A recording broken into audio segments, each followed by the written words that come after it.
Hi everybody, welcome back. So, I'm going to be talking about another endgame concept in this video. And this idea, I will say, does sometimes pop up in some ways in the middle game. But for the most part, it really makes an impact during the endgame. And it has to do with the pawns, so as you can imagine, that's why it would be more so a feature in like a pawn endgame, like this one that I have set up here. So we're going to look at this idea that I like to call the Cyro Freeze. And yes, that is a reference to Professor Anders from Halo Wars, because the Cyro Bomb is her leader power.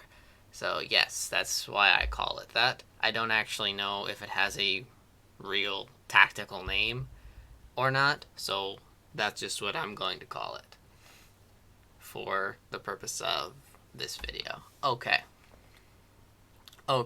so here we go. So white to move, G4. Horrible mistake that white makes, but it will really show the point of this freeze. This idea of G5. And there's the Cyro Bomb, because this pawn on G5 is now freezing both the G4 and H3 pawns. The H3 pawn were to advance, the G pawn can take it. And so a smaller number of pawns in this way can freeze a larger number of pawns.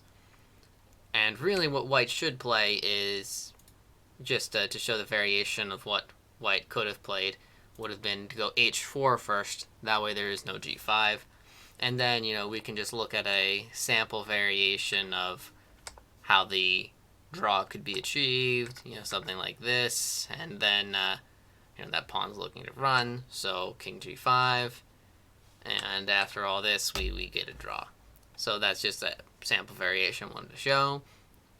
But anyways, let's just look at the freeze with G5. So essentially it becomes just you marching that past B pawn down. And this typical march with the pawn. And it won't result in a draw though, because of a very interesting thing, being that the H pawn does have the ability to move. So in this position here, king B1, king B3, not a stalemate. And then we get this this interesting little move that we'll see here. And that's just really interesting. Just that one move, that this pawn had to go to become a queen. But even if it became a queen, it still wouldn't be in time, because it would still end in a checkmate. But you see that black just doesn't need to care that the pawn's marching. I think that that's a cool little move idea going on. Anyways, you could also go rook, which is actually cool as well, because you can under promote. Anyways, I hope that this idea comes in handy for you. I've gotten to use it in some of my games, and I always feel proud when I use it, because it's like my one pawn is doing double the work.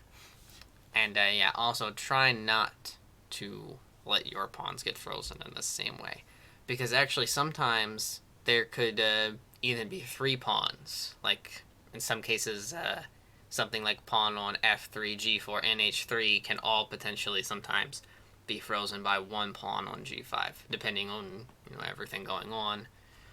But that's another thing. Sometimes 1 can stop 3. I've seen that happen before. So don't let this happen to you. Don't let your pawns get frozen.